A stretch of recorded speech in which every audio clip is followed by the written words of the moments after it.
आणि आता महत्त्वाची बातमी आपण पाहूया।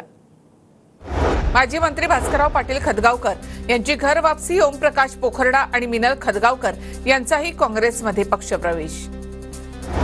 नांदेड लोकसभा पोटनिवडणुकीमध्ये उमेदवारीसाठी काँग्रेसकडून चाचपणी, दिवंगत खासदार वसंत चव्हाणांच्या मुलाला उमेदवारी मिळण्याची शक्यता, रवींद्र चव्हाण यांच्या गळ्यामध्ये उमेदवारीची माळ पडण्याची शक्यता। कोल्हापूरच्या चंदगडमध्ये आज मानसिंग खोराटे गटाचा मेळावा।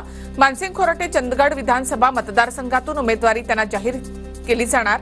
महाविकास आघाडीकडून उमेदवारी मिळवण्यासाठी मानसिंग खोराटे यांचे प्रयत्न।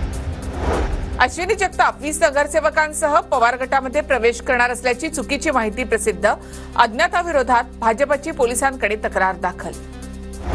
रुपाली चाकणकर यांना खडसे नावाचा फोबिया, महिला आयोगाचं अध्यक्षपद ज्या कामासाठी दिलंय ते काम करा, रोहिणी खडसेंचं प्रत्युत्तर। रोहिणी खडसेंनी नवऱ्याचं नाव आणि आडनाव लावून फिरावं, रोहिणी खडसेंना कुणी ओळखतंय का हे लक्षात येईल। रुपाली चाकणकरांचा पुन्हा एकदा रोहिणी खडसे यांच्यावर निशाणा। जळगावमध्ये शिवस्वराज्य यात्रेमध्ये एकनाथ खडसेंचा फोटो, राष्ट्रवादीच्या नेत्यांसोबत फोटो झळकल्यामुळे पुन्हा जिल्ह्यामध्ये तर्कवितर्क सुरू। मुक्ताईनगर मतदारसंघातील बोदवडमध्ये सभेचं आयोजन।